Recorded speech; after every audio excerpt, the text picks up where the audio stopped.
Story 1. Last week, I was doing a supply run at the local warehouse club for our food truck. Since I was heading back to the truck with a small haul, I still had my hat and hairnet on. It was a busy day, and I ended up in what turned out to be the slowest line. Instead of standing there, watching elderly folks count out change, I decided to grab a hot dog and a soda while I waited. It took about 3 or 4 minutes to get my food, and by the time I returned, only the first of the 3 elderly folks had finished paying. The line was still barely moving as the next person began to scan their items at a snail's pace. That's when the woman behind me started her rant. "Do you work here? Why would you just walk off and leave your cart in line like that?" I shrugged it off, as the line still hadn't moved. Then she added, "It must be nice to have all the time in the world to do whatever you want." Thinking she was joking, I tried to lighten the mood and replied, "You could grab a hot dog too. This has to be the slowest line here." Apparently, humor was not the right approach. She immediately became irate and snapped, "Does your supervisor know you're holding up the line? What kind of unprofessional person just wanders off and leaves their cart sitting there?" I looked at her like she was speaking a foreign language. The line hadn't moved in the time it took me to reach the food court, which was about 10 carts away. There was still an entire cart in front of me, and that person didn't even have room to start unloading onto the conveyor belt. Finally, I responded, "No, I don't work here, ma'am." She replied sarcastically, "Of course not. The employees here aren't inconsiderate enough to hold up the line for their own selfish reasons." By now, the cashier and bagger had started to notice, probably finding this woman's tirade more entertaining than the endless transactions they usually processed. I was bewildered. Was this lady serious? The line hadn't moved at all. But before I could point that out, she continued, "Where do you work? I want to tell your boss what an inconsiderate person you are in public.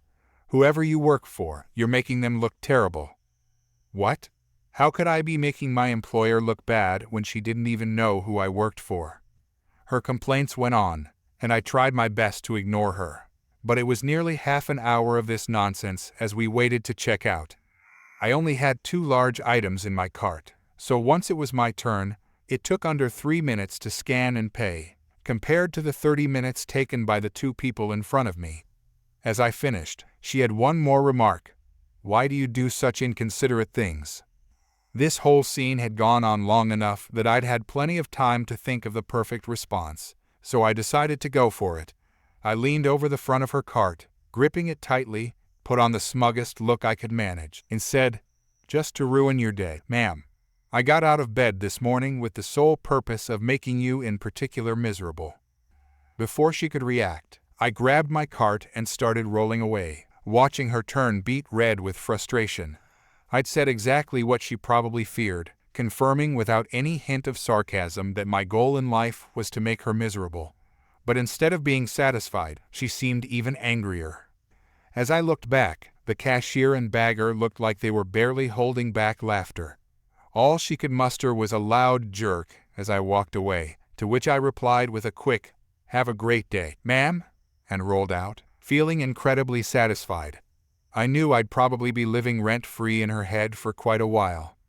As someone who works in food service, it felt incredibly cathartic to finally clap back without facing any consequences. Context. Long story short, health regulations require proper protective equipment in the kitchen area, which includes a hat and hairnet. Since I have long hair, I prefer to leave my hat and hairnet on, but I leave my jacket in the truck when I do a restock at the end of the day. Story 2. Disclaimer: this is a really funny story. I promise. I am an 18-year-old male working as a waiter and host at Perkins Restaurant and Bakery. I've been there since May 2023, usually working as a server in the evenings and as a host in the mornings. Overall, the job has been good to me, despite the occasional difficult customer who shows up with a terrible attitude. Here's a story about one such customer whom I'll never forget. About 4 months ago, I was serving during an evening shift. Everything was going smoothly until a group of 4 arrived. The main character of this story, an entitled lady, joined the table a little later than the others. For the sake of this story, I'll call her E. Once she arrived, I took their drink and food orders. One of the guests was an older man who seemed to show some signs of mental or cognitive decline, possibly due to age. E was speaking and ordering on his behalf, which was perfectly fine and understandable. Initially, they were all friendly, and everything seemed perfect. But that changed when the food was served. E had ordered the pancake meal with strawberry glaze and strawberry pieces for the older man, while she had ordered something different for herself. When I was preparing the food on trays, I placed some of the strawberry glaze in a small black cup so they could spread it on the pancakes as they wished. As soon as I brought out the food, E's demeanor changed entirely, and she put on quite a dramatic performance. I said, "All right, here is everyone's food," and handed out the plates. Immediately, E switched to an unfriendly attitude and snapped, This is not right. This is not how the strawberry pancakes are served." Assuming she meant the glaze didn't look right, I politely explained, "Yes, this is the correct glaze for the strawberry pancakes." But she insisted, "No, it's not. I come here every week, and this is not how it's served. This glaze is watery and has no strawberry pieces." In fairness, the portion I'd brought was a bit thinner than usual and didn't have as many strawberry pieces, but it was indeed the same glaze we usually serve with pancakes. During certain seasons, we offer special meal options that feature fresh strawberries with a different, thicker glaze that we prepare ourselves. However, that special had ended recently. Thinking that she was confused about the seasonal special, I tried to explain this to her, but she was not having it. Getting increasingly angry, she continued, "No, this is not how it's served. We come here every week, and, you know what? We will never come back here again." Feeling uncomfortable, but still trying to help, I attempted to explain again about the seasonal special and how we had switched back to the standard glaze, but she cut me off impatiently. "Nope, we will never come back here again," and we were weekly lunch customers. I went back to the kitchen to get another cup with more strawberry pieces and a thicker consistency, hoping this would satisfy her. When I returned to the table with it, her attitude shifted again, this time to a condescending tone. "You're doing everything you can, sir," she sneered, "but we will never come back here again. I've never been so disappointed. It's obvious that you're new here." Trying to maintain my composure, I replied, "Actually, I've been here for a year." This was true. E's response was to gasp dramatically. "A year?" I nodded. At this point, E was being unnecessarily loud and rude, and nearby customers were beginning to notice the spectacle she was creating. "You know what?" she continued, even louder. "He," referring to the older man, "orders the strawberry pancakes every time we come here. He was so excited when I told him we were coming to Perkins today. Do you know what he did when I told him?" She then made a ridiculous smile and clapped her hands like a child, as if mocking the older man's excitement. Mind you, this was a grown woman acting out a bizarre performance. Then, taking on a lecturing tone, she added, "Don't do that to him, The other two people at the table began chiming in, agreeing with her and saying, "Matrimum. He was so excited for his pancakes." E, now almost shouting, demanded, "Get that other server over here, and get him some whipped cream." The other server she referred to is a colleague of mine. I'll call her N. She was also working that evening, so I quickly went to the kitchen, explained the situation to Entis, and asked her to come to the table. When N arrived, E explained her side of the story to her. N, who remained polite but agreed with me, responded, "The food is fine. Here, all you have to do is this." She then poured the 2 cups of strawberry glaze over the older man's pancakes, a task that would have only required a little effort from E herself and would have prevented all this drama. But E was not satisfied and demanded, "And he needs his whipped cream." A nearby customer, evidently tired of her behavior, calmly said, "Well, they're getting it for you." N brought the whipped cream and then went back to attend to her own tables, while E continued to complain loudly. Yes, we will never come back here again, and we were weekly lunch customers. By this point, I was fed up. Professionalism was the last thing on my mind, so I finally said, "You know what? This may be extremely unprofessional, but I don't really care. If you're going to sit there and throw a temper tantrum, I'd rather you not come back." E stood up abruptly, slamming her hands on the table. For a moment, I thought she was going to come after me. She shouted, "I'm not paying." I responded, sarcastically, "Perfect. Have a blessed day." With that, she grabbed the older man, who was in a wheelchair, and stormed out. One of the remaining guests, who seemed like a country type, drawled, "Well, I'm gonna eat my food, and I ain't gonna pay either." I walked away. Later, I informed our manager I'll call her M about the situation, explaining that E had left, loudly declaring she would not pay. N did her best to smooth things over with the table, and even gave them some discounts just to get them to pay for the bill that E left. In our restaurant, if a customer refuses to pay, and we're left with an unpaid table on the register, management could face serious consequences with corporate.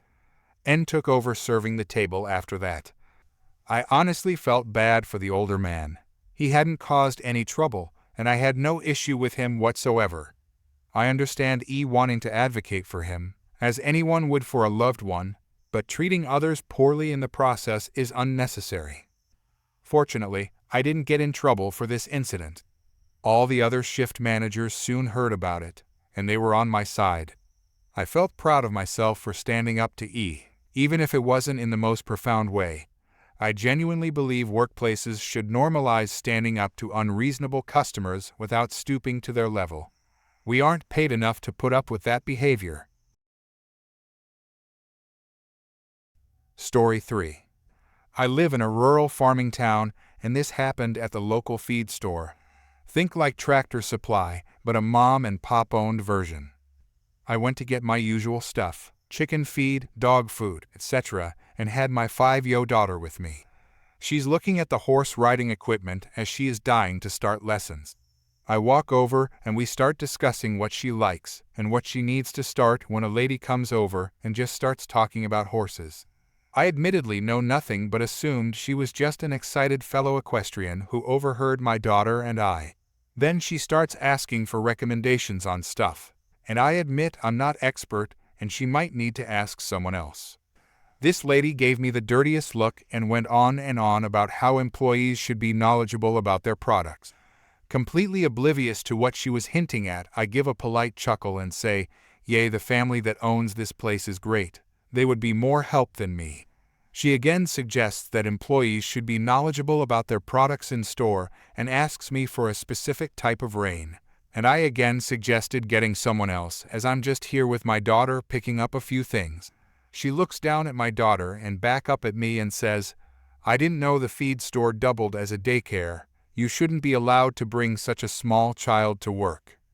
Absolutely dumbfounded, I say I don't work here, and I'm just letting my daughter get her excitement out by looking at the products in the aisle we were in. Again, I suggest asking an actual employee because the family who owns the shop is terrific and has been in business for decades. With a very snotty look she says, "I know you work here. I've seen you here almost every time I come in. You must be having a day off, but you could at least help me." I ducked out of the conversation to chase my daughter, who wandered off, and get checked out. As I'm leaving the store and giving county gossip with the clerk, who is a friend of mine, the lady walks up and complains how unprofessional I am, and how even for a family business small children shouldn't be allowed to join employees on their shift. The clerk looks at her like she's plumb dumb and tells her our customers are welcome to bring their children in. I don't know why they wouldn't be allowed. The lady still does not get it, and just huffs some more about how we're lying to her. I pick up my hat, have it loaded in the truck, and as I'm driving off this lady flipped me the bird. I'm still confused how someone who frequents the only feed store in the county, that's been running for decades, and thinks there's some wild conspiracy going on about me working there. Gave me a good chuckle though. Story 4. So, I've been a gamer since 2007. It's been a while, right? Back then, I was just a kid with a dusty old console and a tiny, flickering TV, smashing buttons and losing more games than I won. But hey, those were simpler times. Fast forward to now, and I've got this setup that feels like it's straight out of a tech dream. We're talking a 27-inch 4K monitor, an RTX 3090 graphics card, and a slick Razer keyboard and mouse. The whole thing cost me close to $2,000, which might sound crazy to some, but to me, it was totally worth it. I'd been saving up for ages. This setup was my pride and joy, my little oasis. Anyway, I had no idea that a family gathering could ever be a threat to my gaming haven. But, as it turns out, family gatherings come with their own sort of hazards.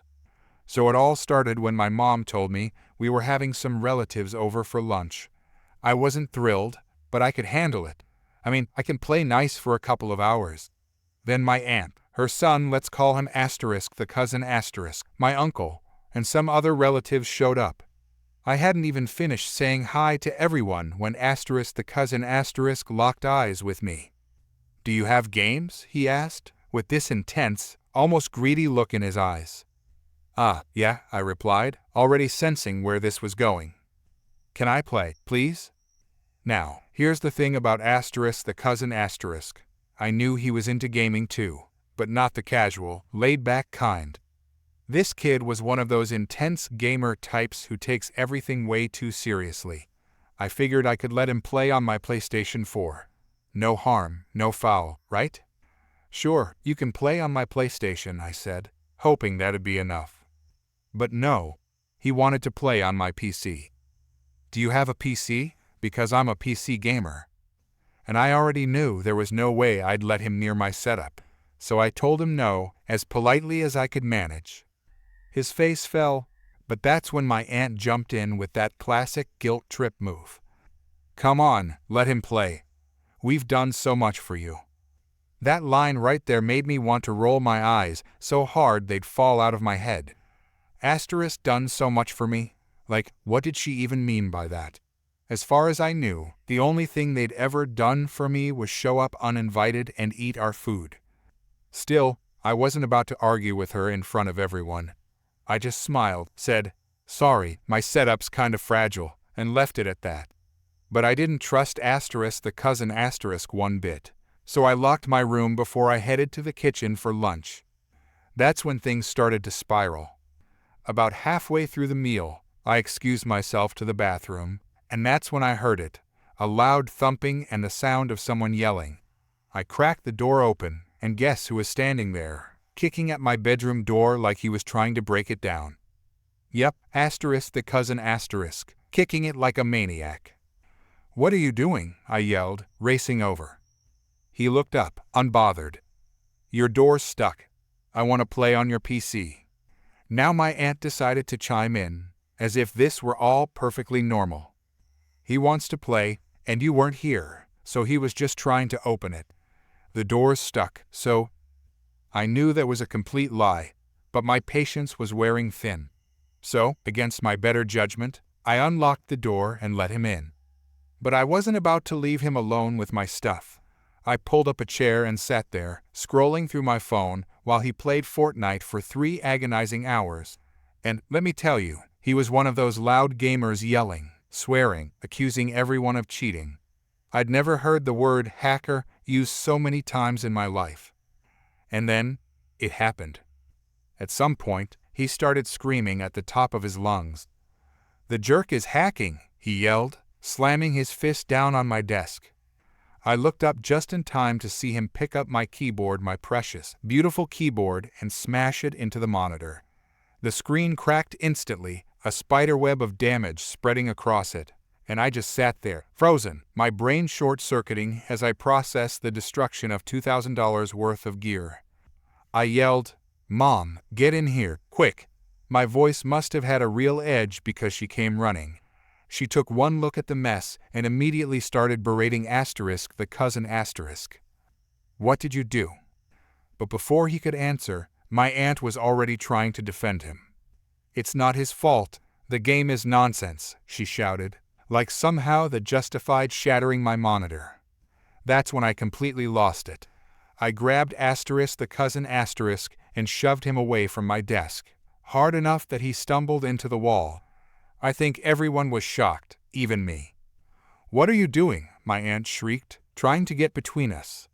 "That PC cost me $1,983, I shouted back, pointing to my monitor. "And that's just the hardware. You know how much time and effort I put into this setup?" My aunt's response? She just huffed and shrugged. "So, it's just a box of microchips and wires." That was it for me. I saw red. "Get out of my room. Get out of this house," I growled, my voice shaking. They left pretty quickly after that, but let me tell you, it wasn't over. I made sure they paid every single cent for the damages, plus some interest for the emotional turmoil. After all was said and done, I actually ended up with an extra $500 on top of the cost of repairs. But it's been a year since that nightmare, and I haven't seen either of them since.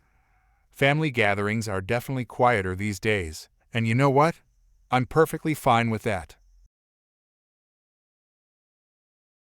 Story 5. Guys, I know this is long, but I assure you, this is a juicy one. I was working with a B2B sales company. We sold services to companies, basically. And this company had managed to hire the most incompetent, lazy, and jealous sales manager I have ever come across. We were a team of 5 salespeople and a sales manager. All 5 of us salespeople hated our sales manager for various reasons, but we liked her personally. I was the top salesperson on the team. I was sitting at 170% of my yearly objective and was well on my way to the vice president's club. This is largely because I was the only salesperson on the team with real sales experience, and the sales manager was too incompetent to train a team. So my VP, vice president, came down for our yearly performance reviews, and I was called in first. It was my VP and Mrs. Karen. I was expecting a positive performance review. Right off the bat, Mrs. Karen hits me with, "You know our location hasn't been performing at objective for a number of years, and we suspect this is because salespeople are misrepresenting their daily work." I'm taken aback. She continued, "I don't think you are actually doing what you say you are doing in your CRM, customer relationship management. This is something that could get you fired." I looked at her and I said, "Really?" She said, "Yeah." I hit her back with, "I'm shocked you decided to go this route." Karen, with a confident smile, said, "We gotta do what it takes to get this location on objective." I said, "All right, let's play a game. Mrs. Karen, pick a day, any day in the CRM, and let me prove to you that I went to all my appointments and did all my stops as recorded." "Well, I'm not saying you never go in the field. I just think some days you stay at home and put in nonsense notes in the CRM." I said, "Mrs. Karen, pick a day, any day. Pick a day you think I lied about my sales activities." So she picks a day. Now I'm smiling ear to ear, and I'm freaking heated right now. I notice the VP is smiling at me and his head is slanted to one side. I suspected he knew Mrs. Karen was about to get absolutely freaking owned, and he was right. So she gives me the day, and I turn to the VP. "Mr. VP, are you aware of how Android phones work?" He responds with, "Enlighten me." By default, Android has location services turned on, and in fact Google will track where you went and when. Naturally, I carry my phone everywhere, so let's compare what Google says I did that day to what my CRM says. So I pull up my Google location services for that day, and surprise, surprise, is a match. Mrs. Karen is obviously very concerned at this point. I'm actually quite enjoying this performance review. "Let's pick another day, Mrs. Karen." She fires back, "We don't need to do that." But I turn to the VP. "Mr. VP, would you mind picking a day?" He says, "Sure, what about Zeiss?" He pulls up my CRM. I pull my location services for that day. Guess what? It's a match. I then get ready to pull out the big guns. "Mr. VP, do you remember company Zeiss with a contract value of excess of $1 million that we lost recently?" "Yes, I remember. Apparently our competitor won them over on price. We can't win them all." "Mr. VP, Here is an email from their VP basically stating that they've decided not to go with us for our failure to provide 3 samples for them to decide on which product worked best for them. Can you forward that to me? Sure, not a problem, Mr. VP. I forward it over. Mr. VP, while I'm at this, let me forward you over several email chains before this where I clearly asked Mrs. Karen to order those samples. In fact, in those very same email chains, she confirmed that had in fact ordered the sample. He asked me to forward those emails to him, so I did. Now, Mr. VP, I had our service department look to see if any orders had been placed for those samples. No orders were actually placed. He said, I'm going to look into this. Mrs. Karen is freaking sweating bullets at this point. My performance review has just turned into her performance review and nothing is going right. Mr. VP, I have one more thing I'd like to bring to your attention. Do you mind if I step outside for a minute so I can show you? He said, sure, I need to have a talk with Mrs. Karen anyway. Now I need to mention that several years prior to this, a general manager at another location harassed a woman. The company was sued and lost a lot of money because of this. Since this incident, the company put in a very clear-cut policy: no relationships in any way between management and people who work for them. It's immediate termination for the manager. Now another sales consultant in the office was named Joe. Joe was a married man with 2 beautiful kids, and Mrs. Karen liked him. She tried to flirt with him multiple times, twice on text. Joe and I had talked about if he should report this transgression. I walked into the sales office and said, Joe, I think it's time we get a new sales manager. You got those texts? He looks at me and goes, is today going to be the day? I said, today is going to be the day. All the sales staff knew what was going on. The mood in the office was lifted. Joe and I began walking back to the conference room when the location manager, who is not a part of the performance review, saw Joe and I. He asked, what's going on? And Joe said, you're going to need to hire a new sales manager soon. The location manager was confused. He said he's coming into the meeting, and we said fine. I knocked on the door. Mr. VP said come on in, so I did. There we stood, Joe, myself, and the location manager. Mrs. Karen knew exactly what was about to happen. We all took our seats, and I asked the VP, Mr. VP, I just want to clarify a company policy. Sure. Is it true that if a manager tries to engage in a relationship with a direct report that it's immediate termination for that manager? Mr. VP sits up straight, takes a moment and goes, yes, if something like that came to my attention, my hands would be tied. I'd have to fire the manager. I said, well, Joe has something he wants to show you. Mrs. Karen got up and walked out of the conference room. She was about to cry, you could tell. Her world, her career, had just completely wrecked, and I don't think she wanted to be around for the end. Joe went on to tell the VP how he's a happily married man with 2 beautiful kids, and Mrs. B kept hitting on him. In fact, she had sent him numerous flirtatious texts. Mr. VP asked to see the texts, and Joe provided them. The VP asked him to screenshot those and email those over. Joe said he would. Then the VP said, I'm going to need both of you to go back to the sales office. The location manager and I have some talking to do. We walked back into the sales office. I noticed the sales manager's office had looked cleaned out. Apparently Mrs. Karen was bawling. She was a wreck and crying, and said she was going home. Joe laughed and said, yeah, she won't be coming back. It was about 20-25 minutes when the VP came into the sales office and asked me to come to the conference room again, so I did. I sat down and the VP said, well, I would like to inform you that Mrs. Karen has been terminated effective immediately. With this being said, after your performance review and looking over your numbers, you are our top sales rep in this location and deserve nothing short of stellar remarks on your review, and you'll be getting that. Thank you. I do have one question. Sure. How do I apply for new sales manager job that just opened up? Mr. VP laughed and said, you sure do like to strike while the iron is hot, don't you? I said I do. He said he would let the location manager know and I'd be able to put in my application. I thanked him and he said, No, thank you. In my 35 years of being in sales and sales management, that was by far the most interesting performance review I have ever witnessed. I did not end up getting promoted.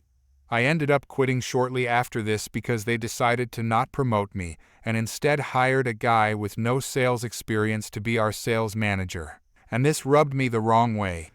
Also, our service department sucked and couldn't deliver on what I was selling, and another company offered me more money, so I won at the end of the day. Story 6. Now let's get started. First of all, I will give out some context. This took place a couple of years ago, when I was 17 and I used to spend part of my summers helping in my grandpa's restaurant. The restaurant was located on the bottom floor of our family house in a little village, 30 inhabitants, and my great-grandparents, the parents of my mom's mom, lived on the upper floor.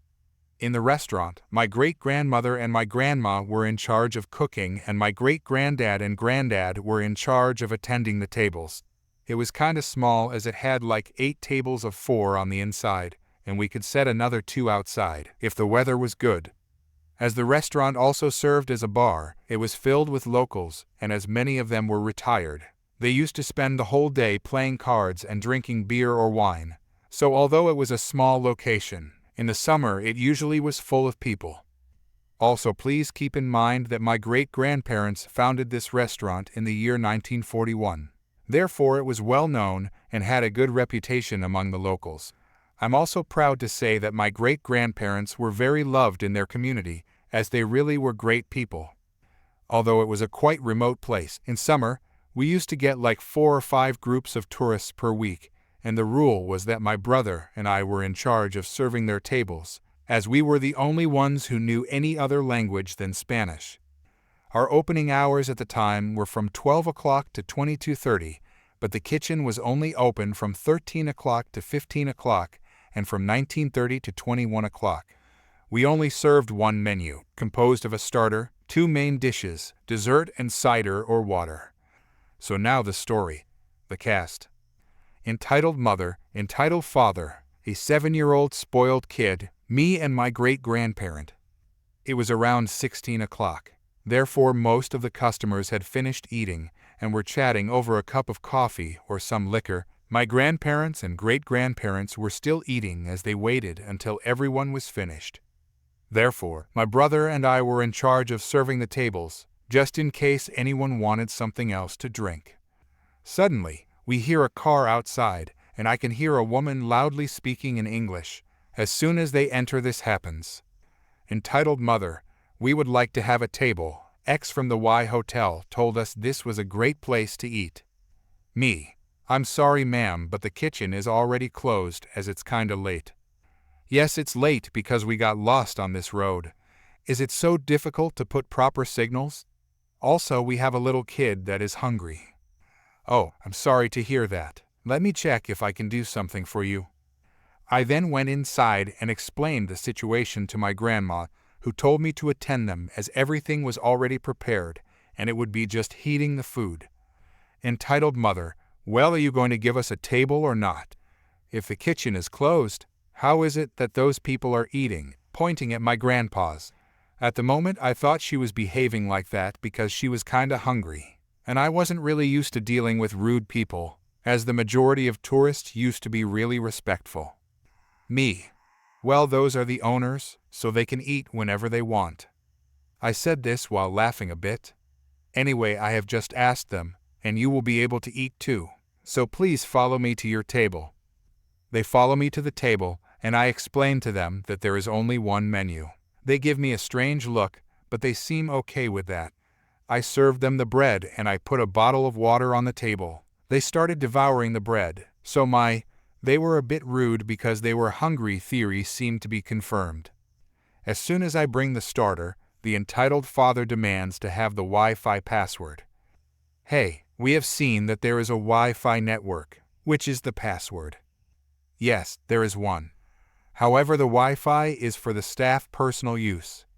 We had a measured and really slow connection that had like 5 gigabytes of data, which my grandpa used for checking some newspapers and my brother and I used for sending WhatsApp to our friends. Entitled father, that's nonsense. We are paying customers and we deserve to have access to your Wi-Fi. Entitled mother, yes, our little angel wants to watch some videos. We don't have any kind of internet access here. Me, sorry, but as I have said, it's for personal use. That's not right. This would be unacceptable in America. Well, I'm sorry to inform you that we are not in America. The entitled mother tells something to the spoiled kid, and then he starts running around the restaurant, stomping his feet and shouting. My great-grandparent comes to me and asks me what is happening.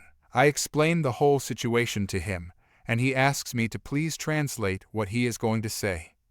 My great-grandparent, please lady control your child, or I will have to ask you three to leave.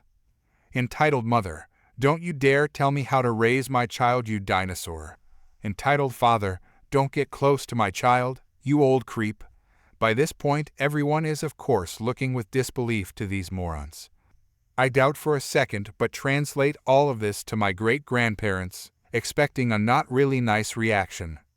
Instead of saying anything, he slowly turns around and asks two men who are sitting on a table to take the whole family out of his restaurant.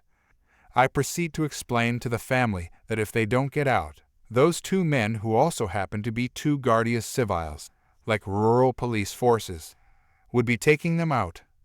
They don't seem to believe that those two men were policemen, and they refused to leave until we served them. Finally, both men stood up, showed their plaques, and asked them, in their best English, to leave. The entitled parents and spoiled kid finally stand up and leave. However, as they were leaving, the policemen realized that they had parked in front of our garage, blocking it, in a zone signaled as a no parking zone, so they decided to ask for their rental car papers while taking a couple of photos and giving them a €200 fine for blocking a private property garage. On my behalf, I have to say that I have family in the USA and that all Americans I have met in the USA are really nice people, so please don't take this as an American bashing post.